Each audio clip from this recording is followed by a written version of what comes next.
से 2021 दा आई सामक Lakhna school foundation they attend तुझे चीफ गेस्ट होना आई मानव से यौई की माँ की मोई फैमिली की स्कूल ना अदो मसाई की हेड मास्टर नत्रगा प्रिंसिपल ना स्कूल की परफॉर्मेंस रिपोर्ट सही तरामाथो की पाथोपदो याम ताब नुमाय मरमदी आई असी की हिस्ट्री से जेंगागा अदम खरती फील तौई स्कूल की छात्र छात्री सिंगी पेरेंट्स सिंग गार्जियन सिंग अमसुंग स्कूल से की ओजा सिंगा यामना कोरिलेशन मा लेबना स्कूल सिदगी अफब रिजल्ट की छात्र छात्री प्रोडक्ट बने मरंदी सही अयामद डिस्टिंक्शन यावी कनो यावी स्टार यावी फर्स्ट डिवीजन यावी सेकंड डिवीजन यावी होजी की कोई भी मार्किंग सिस्टम से सीधा we do respect to the students of this generation kajik hong na bigdong tawi adona first division distinction adum yawi star mark yawi hoi matam dadi English history geography ka se ana bhajan iresu cha mada yang khai gong xiang wai si le yo hum se am moi su cái nó chatra phát tập bóng dâu kìa có bóng ngập trên này rồi coi su hôm nay cái mà giờ đây ở giá sinh một số dạng là respect tàu là làm gì đúng không ở số ở giá cũng nó respect rồi coi cái Prithvi any kind of teacher may he or she be my senior or my junior teacher is teacher Hoi ngang người nghe đi ở giá sinh ra tập việc na hoi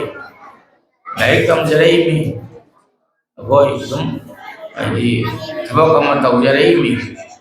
ở giá sinh đi hoi gì mỗi cái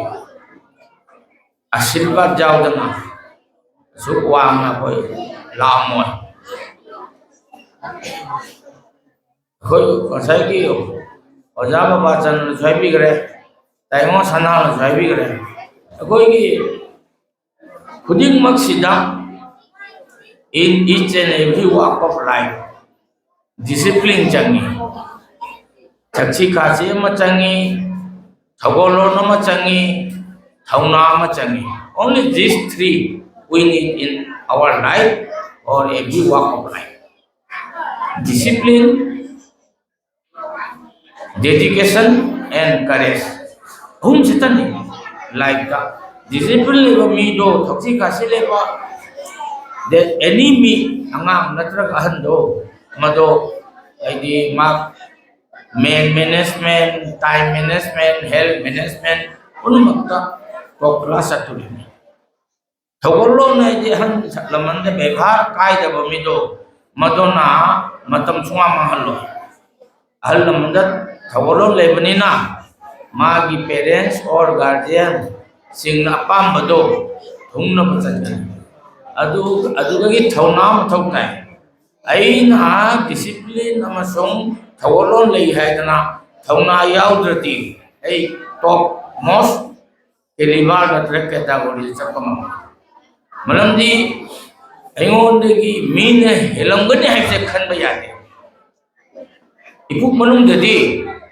आई नमी प्रों के हेले न खलगनी अवांग बथा मारी से any student खंगे any businessman खंगे any sportsman खंगे थौना ले बचौता है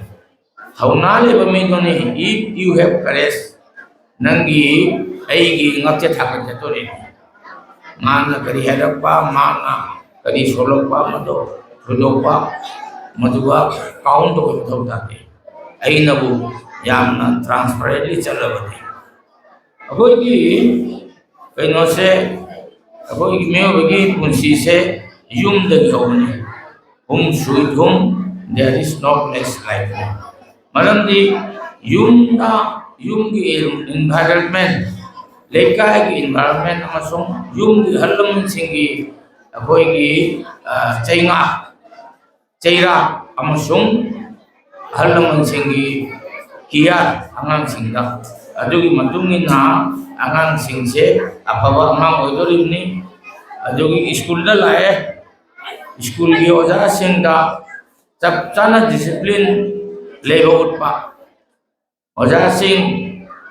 थवoi बिदबा तविदबा मरमदी अखोदी अंगांग ओरिंग ओजासिंग के याम फुरकपनी ना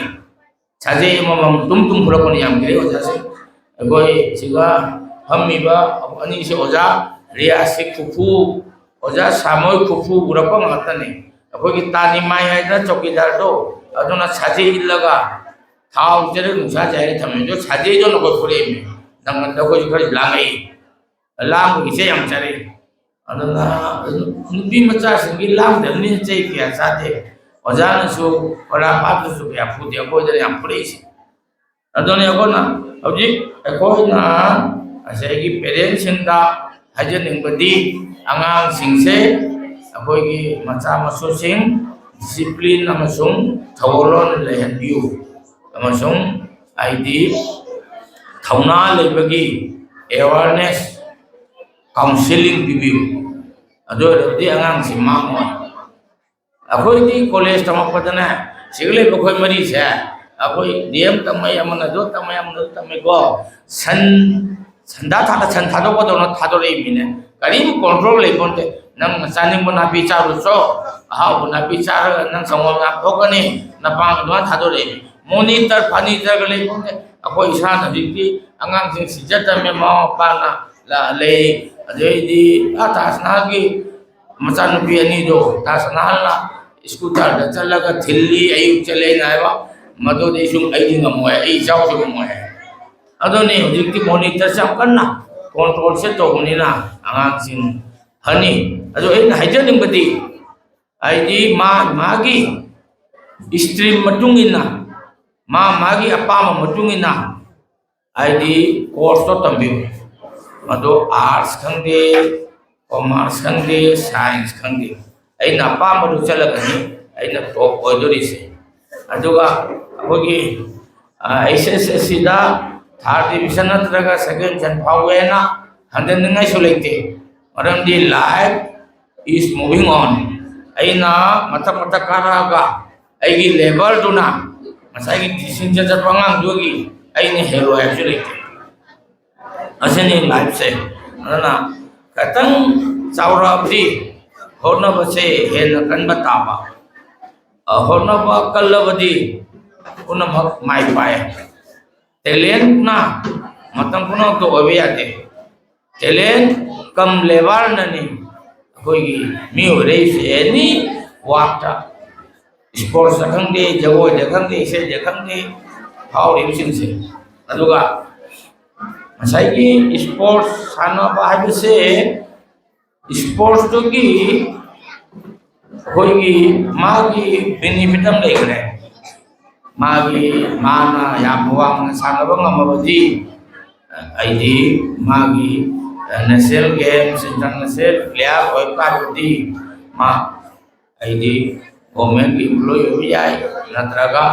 प्रोफेशनल वांग गिबियाय अदो नतबदा स्पोर्ट्स अमसुंग जगो इसेसेना हक्चांगी मोबिलिटी हेलली फिजिकली फिट हेलली असे मुसु स्पोर्ट्स एंड कोई कल्चर की म्यूजिक डांस पुंगेबा असे समय लाई अनुगा कोई की मयाम से सिगा हननी यावे मोय से याम सिंबामुनी कोई दी याम सिंगु सुनते